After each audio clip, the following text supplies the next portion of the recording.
Welcome to you all my YouTube channel.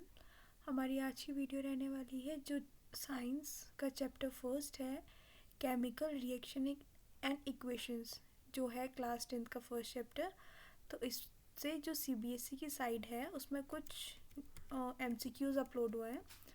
तो चलिए देखते हैं। सबसे फर्स्ट है, which of the following is an example of displacement, यानी इनमें से कौन है जो डिस्प्लेसमेंट का एग्जाम्पल है। फर्स्ट है electrolysis of water, burning of methane. Third है the reaction of metal with an acid and the reaction of two salt solution to form a precipitate. तो सबसे पहले ये वाली रिएक्शन तो प्रेसिपिटेट रिएक्शन हो जाएगी, हो सकता है डिस्प्लेसमेंट भी हो। तो reaction of metal with acid, अगर मेटल एसिड से रिएक्ट करता है तो ये क्या करता है, डिस्प्लेस कर देता है। तो इसका आंसर क्या हो जाएगा, हमारा इसका आंसर हो जाएगा थर्ड। उसके बाद से which of the following is a necessary condition for all chemical reactions, जो सारी केमिकल रिएक्शंस होती है उनके लिए क्या नेसेसरी कंडीशंस है। जो रिएक्टेंट है वो सेम स्टेट में होना चाहिए, energy should be supplied to the reactant, reactant को एनर्जी दी जानी चाहिए, reactant should be at the same temperature, reactants में सेम टेम्परेचर रहना चाहिए, there should be a physical contact between the reactant, reactants के बीच में फिजिकल कॉन्टैक्ट होना चाहिए। तो कभी भी कोई भी केमिकल रिएक्शन तभी प्रोसीड होगी जो फिजिकल कांटेक्ट रहेगा किसके बीच, रिएक्टेंट्स के बीच। जब उनके बीच कुछ कांटेक्ट रहेगा तभी तो केमिकल रिएक्शन आगे फर्दर प्रोसीड होगी। उसके बाद से थर्ड है, given below is the balanced,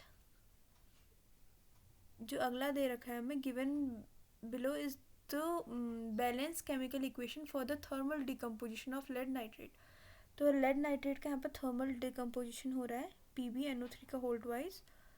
तो इसे बोल रहा है कि which of the following information does the coefficient of PbO and NO2, जो 2 और 4 के बारे में बता रहा है। तो ये बोल रहा है the ratio of number of the mole produced of two substance.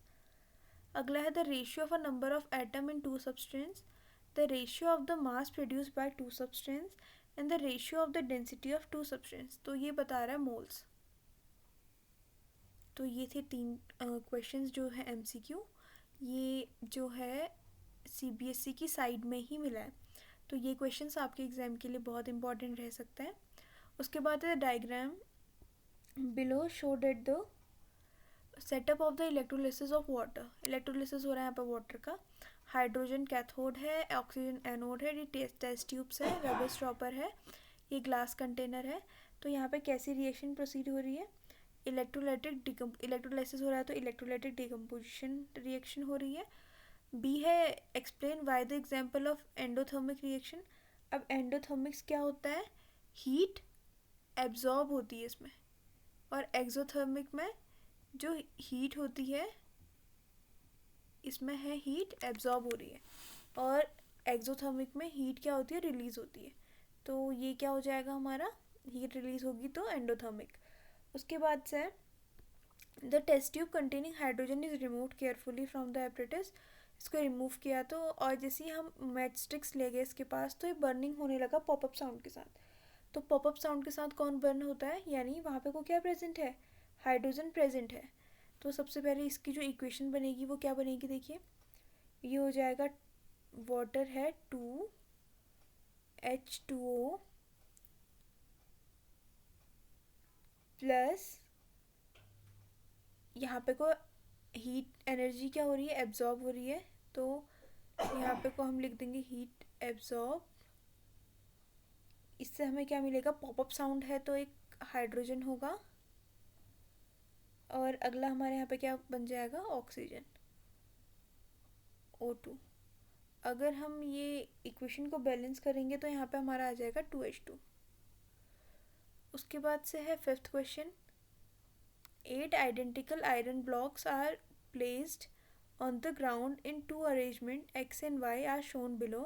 The block arrangement are kept moist by sprinkling water in a few hours. इनको हम moist रख रहे हैं इसमें वाटर स्प्रिंकल करके थोड़ी देर में। अब जो हमारा अरेंजमेंट है उसमें is likely to gather more rust after 10 days। इन दोनों में से ज़्यादा रस्ट यानी जो जंक लगना है वो किस में ज़्यादा लगेगा, एक्स में कि वाई में।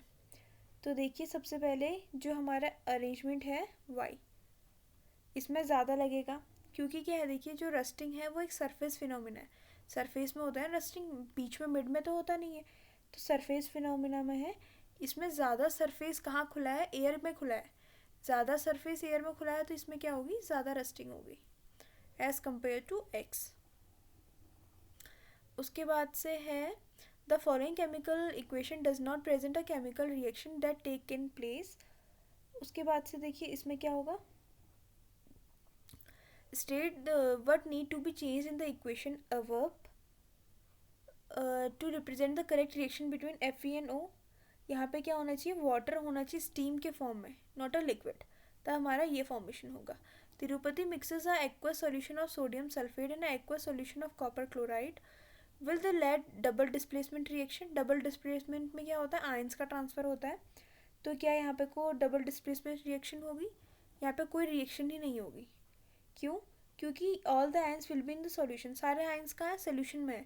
जब इनमें आयंस ही नहीं होंगे तो आयन ट्रांसफ़र कैसे होंगे, आयन ट्रांसफ़र नहीं होंगे तो वो डबल डिस्प्लेसमेंट नहीं होगी। और there is a no insoluble product formed on the mixing of two solution, कोई इंसॉल्युबल सॉल्ट भी नहीं बनेगा।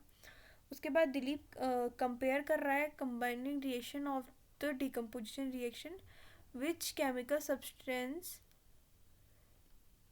May be produce on decomposition reaction but not a combination reaction. क्या बनेगा, जो बन सकता है सिर्फ डिकम्पोजिशन में, कॉम्बिनेशन में नहीं, एलिमेंट। उसके बाद एक बैलेंस केमिकल इक्वेशन लिखनी है आपको with that can not be classified at combination, decomposition, simple displacement, double displacement. जैसे ये हो सकती है methane CH4 plus O2, that's gives हमें क्या मिल जाएगा, कार्बन डाइऑक्साइड